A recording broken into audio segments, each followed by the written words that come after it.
Hey there, it's Jeff Luther, and you are diving into the podcast for the Service Business Blueprint. This is where I walk with you and help you unlock the secrets to building a thriving service-based business. We talk about everything from starting out to setting milestones in your company you didn't even know would exist. We'll cover entrepreneurship, personal growth, mindset, everything you need for success in your service-based business. You ready to build that blueprint? Hey, and welcome back to the Service Business Blueprint, where we share tools, tips, strategies to achieve your personal and business goals and overcome mindset obstacles. I'm your host, Jeff Luther, and in today's episode, we are still talking about price. So fun. So, I have a great episode on deck for you guys, by the way. That's just a little hook for the next episode. It's already done. It's already recorded. I was super excited about it, but I've gotten a lot of questions, mostly my peers, about this pricing issue, where the last episode, where I thought was actually a great episode last week, about our fees and the price we charge. At least I thought it was great. I laid out what is an overwhelming argument of why higher fees are better for the client. It's undeniable that a higher fee is better for all parties involved. And I don't mean just, ridiculous fees, but edging up on the higher end of what the value of the product is better for everybody. And of course, that's assuming all things are equal, right? The business intends to stay in business. The business is not looking to gouge anyone. All things being equal, higher prices are better for all parties involved in any transaction, sale, or service. I am convinced of that. So, lucky you. I had several people pushing back. They agree about the higher fee, that it's better for everyone. They love the idea, and they went along with the logic. The challenge that I heard from most of you was getting pushback from your clients. And I think in today's economy or today's climate, we're all seeing a little bit of that. So the conversation became more about overcoming price objections than actually increasing fees. So people all agreed the fees need to be higher, but I think by and large in our industry, so to speak, in the home services industry, there's a little bit of a lack in sales ability. I don't know how to say that diplomatically, but I think some of us don't really know how to talk about price objection very well. I think some of us provide such a good service, it just sells itself. Then when it becomes competitive or we want to raise our prices, we're not equipped to have that discussion. So I want to talk about price objection. I can't really cover a whole episode on that one topic, so I peppered in a couple of bonuses on sales in general. So this is something I'm passionate about. I'm going to skip around a little bit. Let me tell a few stories first. I'm going to talk to you like I'm an expert on this topic, and it's very easy for me to talk like an expert because I don't have a client on the other end that I'm trying to sell. I just have really don't have anything on the other end. I'm just recording a podcast. All I have is my listening audience. Don't be fooled. I'm going to talk about this like I'm an expert, like I never cave.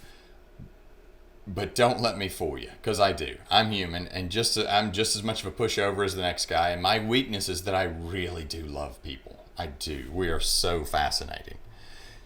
First, I want to tell you about Mimi. Mimi was a customer of ours, client of ours, and maybe I changed her name to protect her identity. Right? I don't think we're supposed to mention people's name. But if Mimi happens to be out there, I'd love to meet you. So Mimi, she books an inspection with us. And of course, everybody knows I own a home inspection company. This is all about home service businesses, but I do own a home inspection company. I've had it for a little over 20 years. But there are a lot of parallels. I mentor several other folks that own service business companies, so they are very similar businesses. Mimi had an inspection done by us. It was a condo inspection, very simple. It was an older condo building, so all of the systems in the unit were communal. And what I mean by that is there was a communal boiler, so there was no water heater. It was communal condenser, chiller, HVAC equipment. So everything is communal in terms of the climate control in the building. Really, you just turn a knob and that calls for heat, and you turn a knob and it calls for cool. So nothing to really inspect. The plumbing systems inside the home, it was a 1-bedroom, 1-bath condo, really was not a lot to it. We don't know that until we get out there, obviously. So Mimi calls a few days later and says, hey, you guys did an amazing job. I loved everything you did, professional from top to bottom, start to finish, left to right. I have no complaints about the way you run your business. Here's what I've learned, though, is my condo is incredibly simple compared to other condos in the city, and there was a fraction of the work that needed to be done. There's a fraction of the liability that you have with other units, and what I would like to know is if you'd be willing to give me some money back on the inspection. That is about how she phrased it too. Not you didn't do a good job, not you charged me more than it was worth. And none of us knew until we got out there, including her, but she was so kind. And under normal circumstances, you provide a service, you give a fee for that service before you go out. Service is done, service is rendered, however you want to call it. Then you get paid. And you would never, or in most instances, people wouldn't come back and ask if they could have money off of the service. I love what you did, but can you discount it? And even if they did, it would be, well, no, we've already given you the service and the price is the price. And I did explain to Mimi, look, you're not paying for the hours that we spent there. You're paying for that time slot because, of course, this time of year, we're turning as much business away as we're taking. So I explained all of that to her, but I actually did give her some of her money back. I gave her $100 back as a refund because we could have done a better job on the front end of explaining what we were going to do. We may could have researched that building a little bit better. We claim to be experts in the city, right? So maybe we should have done a little more due diligence. And then also was simply because she was kind, and that mixed with me being a pushover led to her getting money back. So I'd say all that just to say I'm just as human as the next person. It's easy for me to hide behind this podcast. I have no audience in front of me. I just have a microphone and a camera, and I suffer the same as everyone else. On another note, just yesterday, it's funny that we're talking about pricing. Just yesterday, I had one of our inspectors call and say, hey, man, I just want to let you know that my client for tomorrow just canceled their inspection. And it's a large competitor in our area. I can't tell you who they are, but I can tell you that they just tried to purchase my company a few months ago, if that tells you anything. But they cut their fee, they cut their price. So we had a client that had booked an inspection with us, then continued to call around to competitors, called this company, and they were $100 less than we were. So the client, and this is the client telling us this, if it tells you anything about our reputation. The client said, well, you're only $100 less than Home Pro. That's not really enough. So they went down another $100. So on an inspection fee of about $800, they ended up cutting their fee to $600, and that's how they ended up getting that business from that client. And the client said, hey, at $100 it wasn't worth the difference. At $200, I just kind of went ahead and went with it and saved myself the $200. I will tell you that I don't ever, as a business owner, want to be in that position where the only thing that I can use to compete is something that I have no control over. I have no control over the budget of a prospective client. Let that sink in for a minute. And if you're so bold, you may be in a position where, for us, had that been me dealing with that client and not the inspector, I don't think it's the inspector's place. I think they have far too much to do as it is. I feel bad for those folks. I hope that one day they get where we are, because it's going to be good for the entire industry. Right now, the only thing that company can use to compete is their price. But they're going to get better. They'll be as good as us one day. They'll figure it out, and then they'll start raising their fees. They'll learn that their value is higher in the future than it is now. They'll raise their fees. They'll come up to the level that we're playing at, and then that's going to be better for everybody. So instead of discounting their price and taking money away from their inspectors that are going out to do that inspection, they're going to have a higher fee and in turn pay their inspectors a higher rate, and the ultimate result is going to be a better service for the end user, for the client, or for you. And just a sidebar here, I think it would be so fun for those of you that deal with this on a regular, where your clients are undercutting your fee or undercutting your price, however you want to phrase that. Wouldn't you love to interview them? Like, just talk to them like just regular humans. I'd love to ask, hey, competitor, why don't you charge the same thing that we charge? I wonder what they would say. Like, would they say, well, we don't charge what you charge because it's not worth it? Like, if my price isn't worth it, then what makes your price worth it? I mean, it can't be hourly because, duh, some of us work faster than others. It can't be like part of town. It can't be the building. I just wonder what it is. Like, what makes them think they're worth less? Like, wouldn't you hate to be in their position where you think you're worth less than everybody? I think I'm worth less than that other company, so I'm going to cut my price. I hope this is. I hope it's hitting on some ears of folks that do have that practice. I know there are some folks that I compete with. I know there's some folks that I've worked with before that part of their strategy is to undercut our price. I wonder what it feels like to set your price. We have competitors that call our office and ask for our price. They're secret shoppers. Okay, well, their price is this. I know I'm worth less than they are, so my price is going to be this. I wonder if they have a calculation, like they're worth 10% less than we are, or 2%, or 8%, or 12%. Just such an interesting question. Another thing I've learned too is that the bigger you get, the more people come after you. It's like the bigger your back is, the bigger the bullseye. That is a good thing. So keep that in mind as all of you grow out there. All right. So I get off my soapbox now, and if you're ready to hear me bloviate for the next 20 minutes or so, I'll kind of jump right in.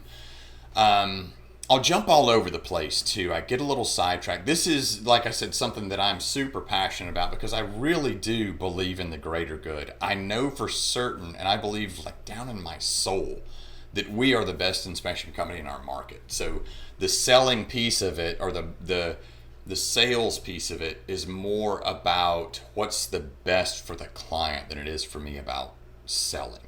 I hope that resonates. We have the best people running our show, and we have the absolute best inspectors outdoing the performance, outdoing the inspection. Here's something I've learned in my 20-something years is people generally, and when I say people, I mean customers or clients, they generally aren't scared to make a decision. What they're scared of is making a mistake. So I'm going to jump right in with you're too high. Your price is too high. That's what happened to us yesterday. So now people just say, oh, well, gosh, that's a really high price. Now, I have been on the phone before where I have said, I know what you mean. I need to get LASIK surgery done, but I'm shopping around for the cheapest doctor and I still haven't found him. Now, I wouldn't advise that, but it does put it into perspective, right? And it usually, I'll get some laughs out of it, but it kind of sheds some light on what they're actually doing. I mean, you're about to spend X number of dollars on a house. It's probably the biggest thing you're going to have in your asset column, and you're trying to find the cheapest service you can to evaluate what kind of condition it's in. It just doesn't make sense. So I wouldn't advise that, but you might try this. 1, agree. That is another thing I have learned in doing inspections, in selling, in marketing, in teaching classes. Agree. You know what? You're right. We know we might be a little bit higher than some of our competitors. Do you mind if I ask you a question, though? And of course they don't mind. I will always ask, is price your only consideration? Is price your only consideration in choosing your home inspection company? And rarely will people tell you. So you're going to learn 2 things. If they say yes, then you're done with the conversation. Doesn't make sense. If price is their only consideration, I am never going to be the lowest price company. I know that for certain. So the conversation's over. I might suggest to them, here are some questions to ask when you're looking for the cheapest company. But they'll usually say no. All right, thanks for being truthful. Now, do you mind if I kind of do a walkthrough with you of our pricing? Again, it's always important to ask questions, and the reason is because the customer is then in control. The client is in control.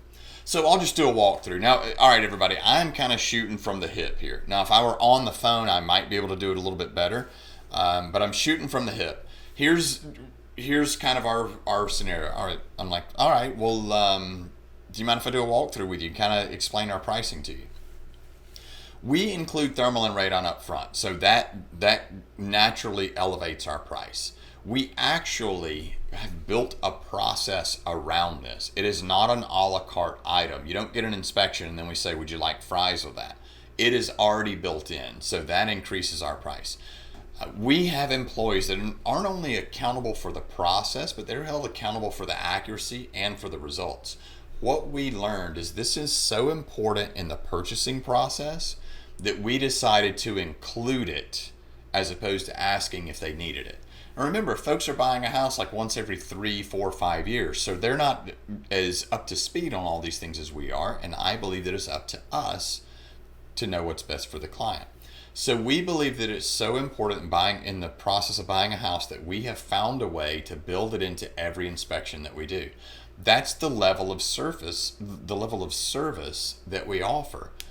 We have employees that that's their only job. We have vehicles, that is their only purpose, is to go out and pick this equipment up, go out and deliver this equipment.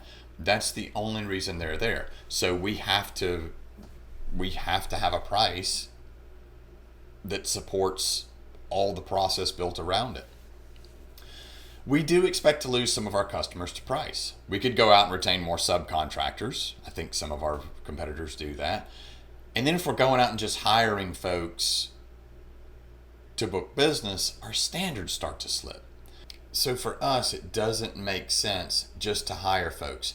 I would rather have the higher price and lose business than I would lower my price and then lower the standard and in turn start adding bodies so that we can service that business.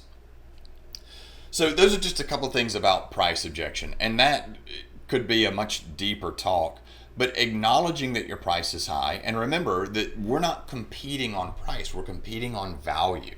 Just like that client didn't go out and find the absolute cheapest house they could, they found something that fit their needs, something that was in their budget, something that was reasonable, and something that they could be confident in and happy with for long term. And that's what we are. We are that value. Another objection you might get is the schedule, the time frame doesn't work. If they need sooner, like, if they have to get their AC system installed tomorrow and you absolutely don't have a truck that can get out there and do it, then it's not much of a conversation to have. For us, if they need sooner, then you might consider asking a few questions. Remember, we're always asking questions, right? We want to qualify their answer. We may ask, okay, well, if you need it tomorrow, what's your due diligence period? And they may say 3 days, 5 days, 7 days. That gives me an opportunity to sell, okay? So they call on a Tuesday asking about a home inspection and they need it done Thursday. Okay, well, we can't do it Thursday, but we can do it Friday. Oh, that won't work. It's not soon enough. Okay, well, what's your due diligence period? My due diligence is 7 days. Okay, well, it's Tuesday. You don't need the report until Tuesday of next week. I tell you what, we know you're always operating on a short time frame, so this is what we've developed as a system. We're going to have your report to you tonight. We'll have your report on the same day as the inspection by 10 o'clock that night. So you have the report then. You'll be able to work on it first thing in the morning. We can also do an early drop with a radon. So you can get the radon results actually a day earlier than you thought you could. These are all things that we've built into our system.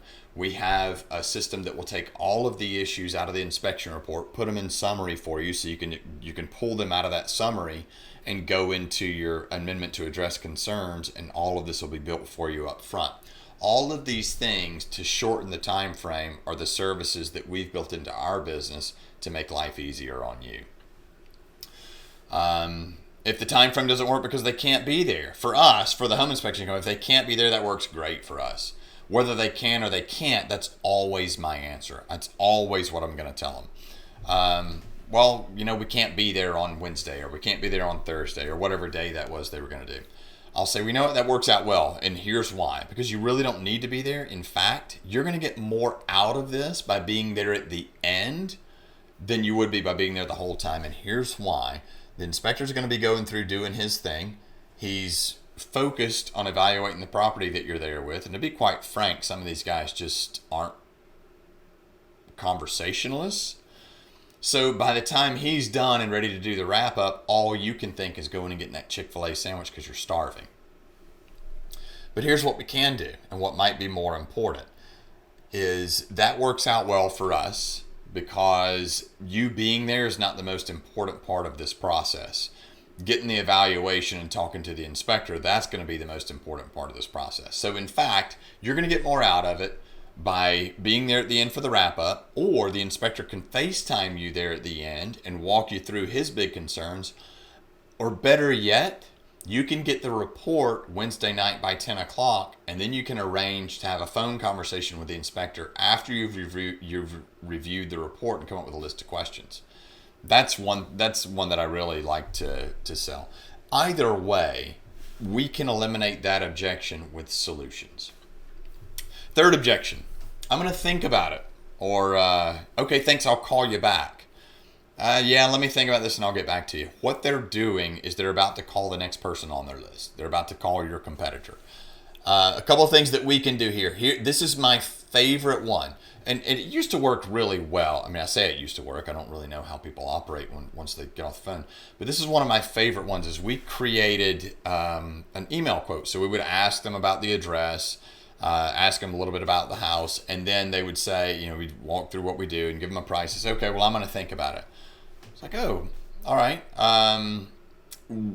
While you're thinking about it, would you like me to send you a quote of everything that we just talked about? Yeah, sure. Okay, so let me get your email address. I get their email address, and then I try to get a phone number, and I'll explain why.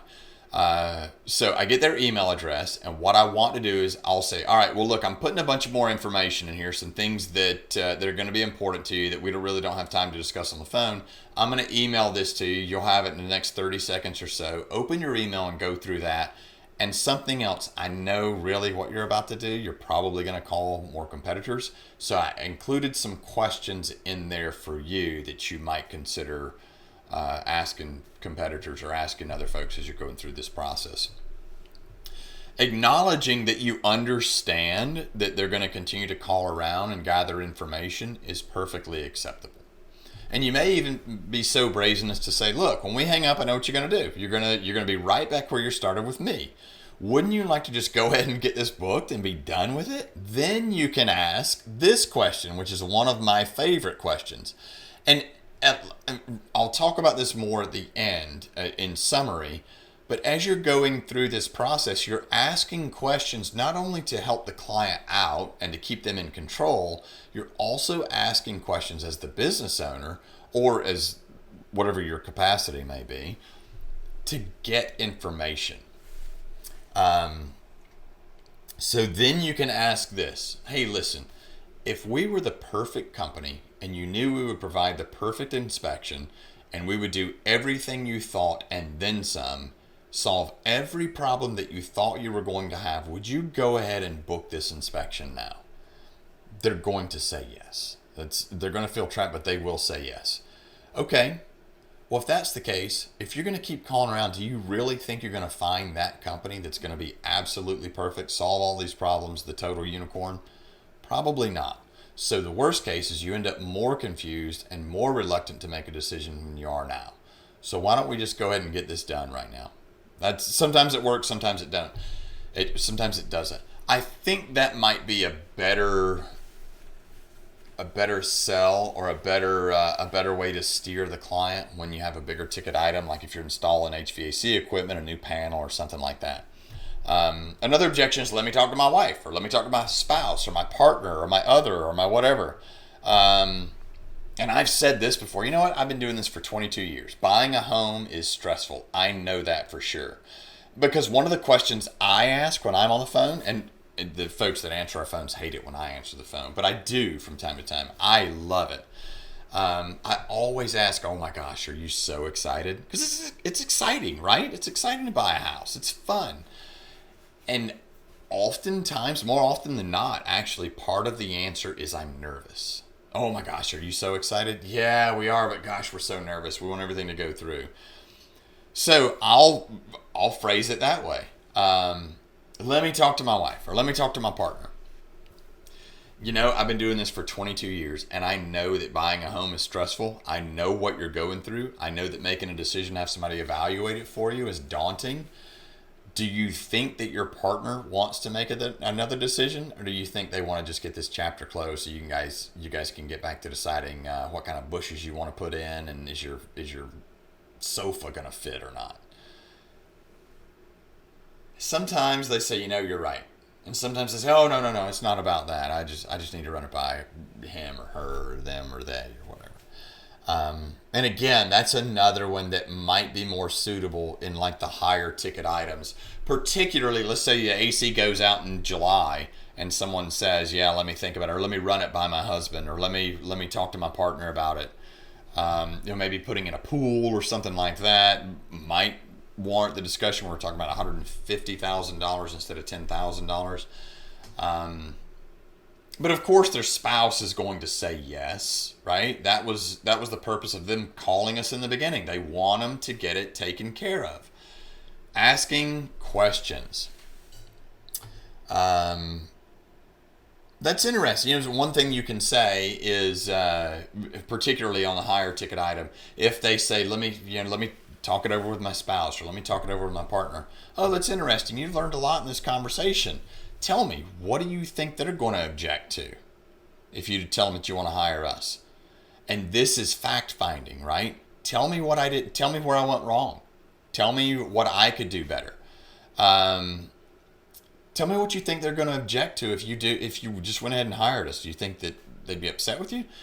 It kind of throws them for a loop sometimes, so be compassionate, but this is important for the transaction. But also as a business owner, what can you learn here? In all this sales stuff, if you're not learning anything, then I'll challenge you to pay better attention. Think about it like being the reporter. You're out, you're getting information, you have to take it back to somebody so they can write a story. This is going to help in asking questions and hopefully help in getting your clients to realize that you are the best solution for them. So my best advice in all this sales stuff is if you're uncomfortable with it, then maybe you're not the best person for the job. All right. If you're uncomfortable doing sales, it usually ends poorly. I really am sincere when I tell you from day one in my business, I always knew that I had to believe in whatever it was I was selling. So ask yourself some questions. If you're uncomfortable with it, do you really believe in what you're selling? If not, then why not? What do you need to add or take away in your service or your product to believe in what you're selling? Now I'll ask you this too. If you're uncomfortable in sales, do you really believe in what you're selling? Because I know some folks that own businesses, small operations that provide an amazing service, but they're really uncomfortable in sales. If you believe in what you're selling and you know that you are doing it for the greater good for the client, if you don't at least make an attempt to convince them to work with you as opposed to companies you don't know what kind of product or service they deliver, then you really are doing that client a disservice. And if you're going to willingly do a disservice to someone, do you really need to be in business? It's a little bit aggressive, but think about that. You know you're the best. You know your product is amazing, but you're refusing to allow people to purchase it. What are you there for? I'm going to give advice contrary to exactly what I just said. If you're uncomfortable doing this, you're never going to get uncomfortable until you start. The first time you do it is going to be super, super hard, and that will be the hardest one you do. And then you'll learn more. You'll get more comfortable. You'll learn the dialogue. As you go through this sales process, you will learn people's buying decisions. Remember what I said when I started this. People are not scared to make a decision. They're scared to make a mistake. And that puts them in a situation where they keep asking questions. They keep digging for information. They keep looking so that they don't have to decide. They don't have to make that mistake. It's funny. I can relate this to so many things. I had my dog died. This has been years ago. And I obviously had to bury her. So I took her, this is, I don't know, 15, 20 years ago. I took her out to my parents' house. They had a bunch of land. We already had one dog that we had buried out there a few years prior. So it's pouring rain. I'm digging this hole. I'm digging for this dog, and my dad comes out there, and so I'm out digging this hole in the rain. He sets up one of those pop-up tents for me, puts it over me, digging this hole, and he comes back out probably, I don't know, an hour later, I guess. And now I'm shoulder deep in this hole. It's probably 4 feet wide, probably 5 feet long. Ridiculous for a dog. Now this is only like a 50-pound dog. And my dad says, "Hey, I think that hole is big enough." And I stopped and I looked at him. I said, "Yeah, it is. But if I stop digging, I have to bury her." Right? So if we keep asking these questions, then we don't have to make a decision. There is no finality. So I think that it's incumbent upon us to help our clients get to a decision, particularly when we know that them working with us is a great decision. That is part of our job, is to help guide them to a great decision and bring this thing to a close. Clients are scared. They don't call our office because they want a price. They call our office because they want a home inspection. They're scared to tilt their hand and show that they're in a place of need. So we have to be empathetic, but also it's our job to lead them to what it is that they need. All right, so that is all I have. I could go on and on and on about this. This is a topic I am genuinely passionate about. I love it, and time is suggesting I wind down. Now remember, we've got click if you're liking what you hear here, pass it along to a friend. Follow that link below to follow this podcast, and then also you can click the email down there and submit your email address. We do have 4 questions that I ask before I implement anything in my business. I send that out for free. Four questions that I ask before I implement anything into my business. It's a great read, quick white paper, and definitely has some value to it. So keep following along. I love seeing you guys here. Any questions that you have about any of this stuff, keep sending the comments. I love it. And if there's anything that I can do for you, please let me know. I am Jeff Luther. This is the Service Business Blueprint. I want to help you guys get to that $1 million mark. Thanks for hanging out on the Service Business Blueprint with me, Jeff Luther. Stay in the loop as we keep delivering these strategies to supercharge your service business. Hit subscribe, leave a review, be part of our growing community. Now you have someone to walk with you as we create your service business blueprint. Until next time, remember, where you focus is where your energy goes. Beliefs turn to things, so choose the good ones.